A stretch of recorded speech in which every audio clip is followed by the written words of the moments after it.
राजनीतिक दल থাকিব ইমান দিন আমি আজি এই পবিত্ৰ দিন 10 ফেব্ৰুয়াৰিটো বড়োলেণ্ড একট হিসাবে পালন কৰি যাম। আজি আমি কেন্দ্রীয় বিপিএফর নির্দেশক্রমে আমি গোসাইগাঁও জিলা বিপিএফ আমি শেষতম যেটো বড়োলেণ্ড একট ডে বিপিএফ রাজনৈতিক দল হিসাবে আমি জিলা কমিটির অন্তর্গত আমার 5টা ব্লক কমিটি বিপিএফ আছে। প্রত্যেক ব্লক কমিটি বিপিএফ বিলাকৰ নিজৰ নিজৰ কাৰ্যালয়ত আমাৰ শেষতম বড়োলেণ্ড একট ডে আমাৰ দলীয় পতাকা উত্তোলন কৰি শহীদসকলক পুষ্পাঞ্জলি প্ৰদান কৰি কম পকেও এটা ব্লগৰ পৰা 200 বা 300 মান বাইক ৰেলী কৰি নিৰ্দিষ্ট ব্লক কমিটিৰ যেটো ঠাইৰ পৰা ৰেলী কৰি আমার জিলা কমিটির যদি নির্দিষ্ট করে দিয়া আমার ফ্ল্যাগ হোস্টিং প্লেস যেটো আমার গোসাইগাঁও উত্তরপাড়া এই গান্ধী ময়দানত উপস্থিত হব কারণে নির্দেশ দিয়া হয়েছিল। আৰু ইহঁতে যদি সুচাৰুৰূপে আহি পোৱাৰ পিছতে আমি আজি সময়সূচী হিচাপে আমাৰ শেষতম বড়োলেণ্ড একট ডেটো আমি জিলা কমিটিৰ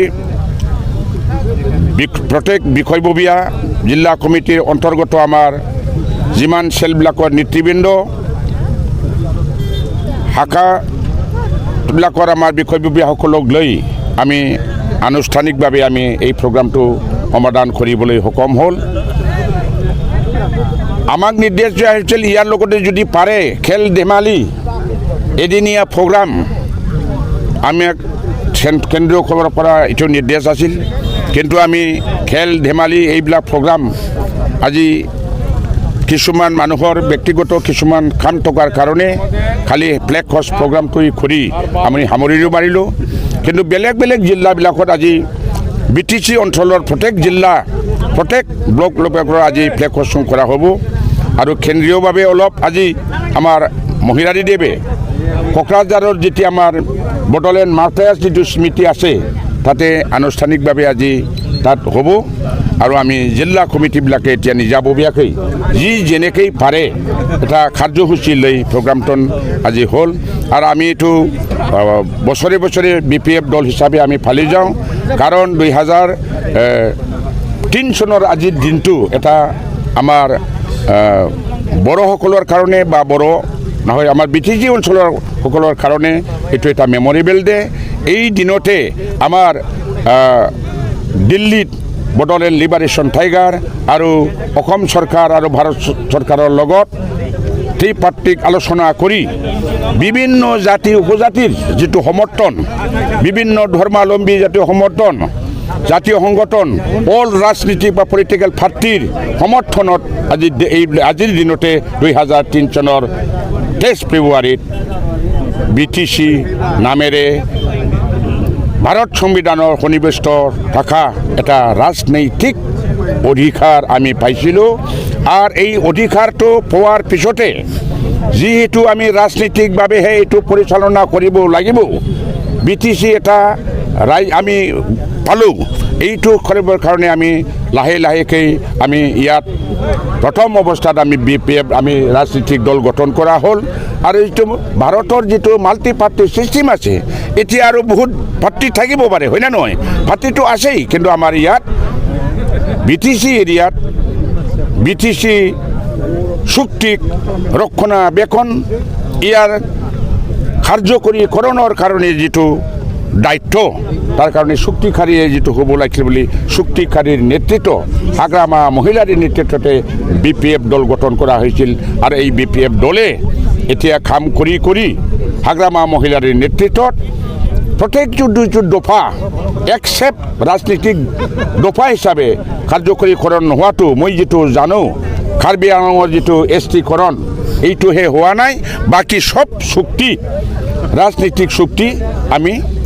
কৰিবলৈ সক্ষম হৈছোঁ বিশেষ কৰি আমাৰ ইয়াত জাতীয় সংগঠন হিচাপে আপচু বড়ো সাহিত্য সভা এইবিলাকৰ যিটো দাবী আমাৰ যিটো ভাষা বড়ো ভাষা এই ভাষাটো এই চুক্তিৰ দ্বাৰা এই চিডুলত সোমাইছে এইটো বৰ ভাল কথা হয় না নহয় ইয়াৰ লগতে আমাৰ আদিবাসী লেংগুৱেজটো হ'ল এতিয়া এই চিডুলৰ কোৱাৰ লগে লগে আমাৰ ভাষাত বিভিন্ন ৰাইটাৰবিলাক লিখকবিলাকে কবিতা বা কিবা কিবি আমাৰ এতিয়া এই চিডুলৰ ভাষাটো সোমোৱাৰ কাৰণে ইয়াত এতিয়া সাহিত্য একাডেমী বঁটা আমি পাবলৈ সক্ষম হৈছিল নহ'লে গুণী জ্ঞানী বহুত সাহিত্যিক আমাৰ বড়ো মিডিয়াম হৈ আছে MIL হিচাপে আমি কিবা পাইছিলোঁ এই চিডুলত সোমোৱাৰ আগতে আমি সাহিত্য একাডেমী বঁটা আমাৰ বড়ো লেংগুৱেজৰ পৰা আমি পাবলৈ সক্ষম হোৱা নাছিল এতিয়াতো বছৰে বছৰে পায় কাৰণ এইটো এই চিডুল হ'ল এইটোৰ কাৰণে আৰু এই চুক্তিৰ দ্বাৰাই আমি শান্তি সম্প্ৰীতি বিভিন্ন জনগোষ্ঠীৰ মাজত আমি বজাই ৰাখিবলৈ সক্ষম হৈছিল এতিয়া যিটো নতুন দল প্ৰমোদ বড়োৰ নেতৃত্বত BTR চুক্তি কিবা হ'ল ইয়াততো কি আছিল এতিয়া শান্তি আহিছে বুলি কয় সেই সময়ত অশান্তি সৃষ্টি কৰা এই দলেই আছিল কাৰণ আমি শান্তি আনিব বিচাৰিছিলোঁ আমাৰ যেতিয়া হাগ্ৰামা মহিলাৰ চৰকাৰ আছিল তেতিয়া ইহঁতে বেলেগকৈ নেশ্যনেল হাইৱে ক'তবা সৰু সৰু স্কুলীয়া ছাত্ৰ ছাত্ৰীবিলাকক লৈ নেশ্যনেল হাইৱেবিলাকক ন বড়োলেণ্ড আন্দোলন কৰি আছিল আৰু এই মানুহবিলাকে আমাৰ উন্নয়নৰ অলপ স্থবিৰ কৰিছিল এই আপচু বা বৰ্তমানৰ যিটো শান্তি চুক্তি স্বাক্ষৰকাৰী NDP 4টা গোট আছে ইহঁতে যিটো আমি ডেভেলপমেণ্ট এতিয়া নিশ্চয় আপোনালোকেও জানে কিমান অনুষ্ঠান হাগ্ৰামা মহিলাৰ নেতৃত্ব আমি আনিবলৈ সক্ষম হৈছিল সেই সময়ত আমি উন্নয়ন যদি কৰিব পাৰিলে সেই সময়তে থকা পাৰ্চেণ্টেজ যিবিলাক দাবী উত্তৰাঞ্চলত নিশ্চয় আপোনালোকে জানে কোনো চেয়াৰমেন সেই সময় BCTC চেয়াৰমেন ক'তবা যদি ৰাস্তা বনাব লাগে তাত ইমান পাৰ্চেণ্ট যদি আমাক নিদিয়ে আমি আমাৰ কাম কৰিবলৈ দিয়া নহ'ব ইমান পাৰ্চেণ্ট যদি আমাক নিদিয়ে আমি আপোনাৰ সেই বিল্ডিং কৰিবলৈ দিয়া নহ'ব তেনেকৈ দাবী দমকি ইহঁতেই কৰিছিল এতিয়া শান্তি আহিছে আমিও ভাল পাইছোঁ যাতে ডেভেলপমেণ্টটো হয় কিন্তু একো ডেভেলপমেণ্ট ইহঁতে আনিব নোৱাৰিলে 5 বছৰ গ'ল 2010 চনৰ 27 ফেব্ৰুৱাৰী হৈছিল আজি কিমান তাৰিখ 10 ফেব্ৰুৱাৰী 27 জানুৱাৰী হৈছিল হয় নে নহয় 5 বছৰ বেছি হৈ গ'ল 5 বছৰত এটা যিটো চুক্তি ইয়াৰ আমি ৰূপায়ণ হোৱা বুলি কিবা আমি ক'ব পাৰোঁ কিন্তু হাগ্ৰামা মহিলাৰ যিটো কিবা ইমান ডাঙৰ পলিটিকেল ইছ্যুবিলাক যিটো হ'ল এইটো ৰূপায়ণ হৈ আছে ডেভেলপমেণ্ট হৈ আছে আগন্তুক দিনত আমি হাগ্ৰামা মহিলাৰ নেতৃত্বত BPF দল হৈ এই 10 ফেব্ৰুৱাৰী যিটো তাৎপৰ্যপূৰ্ণ BTC চুক্তিটো পালন কৰি যাম আমি সমূহ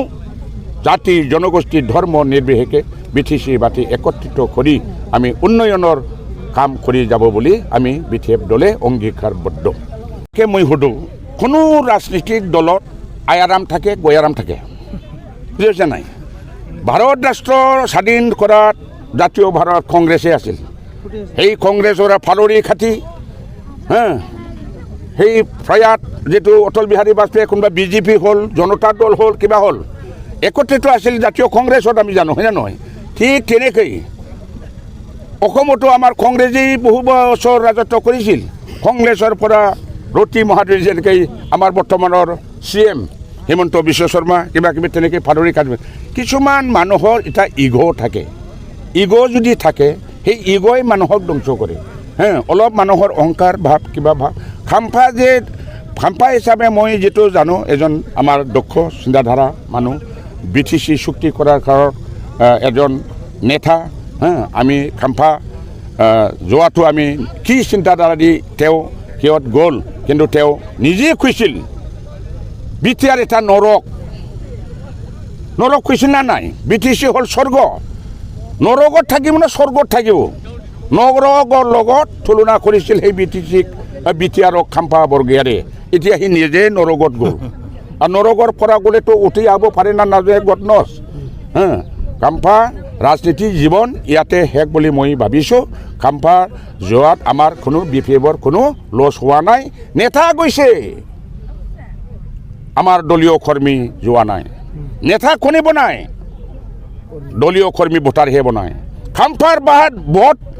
এটা ভোট খাম্পাৰ ভোট যিমান মূল্য এজন খানা খোজা লেংৰা তেওঁৰ এটাই মূল্য হয়নে নহয় খাম্পা যোৱাটো লাখ লাখ ভোট যোৱা নাই বেছি জানো এটাই ভোট দিছে খাম্পাৰ ভোট বাকী বোলে ভোটৰ মূল্যটোতো সকলোৰে সমান হয়নে নহয় কোনোবা খাম্পাৰ ডাঙৰ মানুহ নেতা মানুহ বুলি তাৰ ভোটৰ মূল্য লাখৰ মূল্য নেকি কোটিৰ মূল্য নেকি নহয় সেইকাৰণে ভোটাৰ ৰাইজে আমাৰ আছে এতিয়া খাম্পা যে কিভাৱে গৈছে আমি দুখ পাইছোঁ খাম্পা নিজে বিবেচনা কৰিব লাগিছিল সেইকাৰণতে আমাৰ মই ইউটিউববিলাকক চাইছোঁ আপোনালোকৰ জৰিয়তে আমাৰ হাগ্ৰামা মহিলাৰীয়ে কিবা বোলে ডিপুটেশ্যনতহে পঠাইছে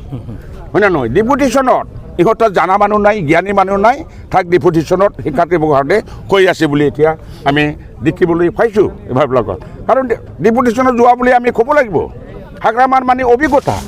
কাৰণ হৈ যে ইমানুৱেল গৈছিল আকৌ ঘূৰি আহিল হয়নে নহয় ইমানুৱেলবিলাক কিছুমান প্ৰবীণ বড়ো গৈছিল আকৌ ঘূৰি আহিল তাৰমানে ইহঁতেও ডিপুটেশ্যনত কাটিছিল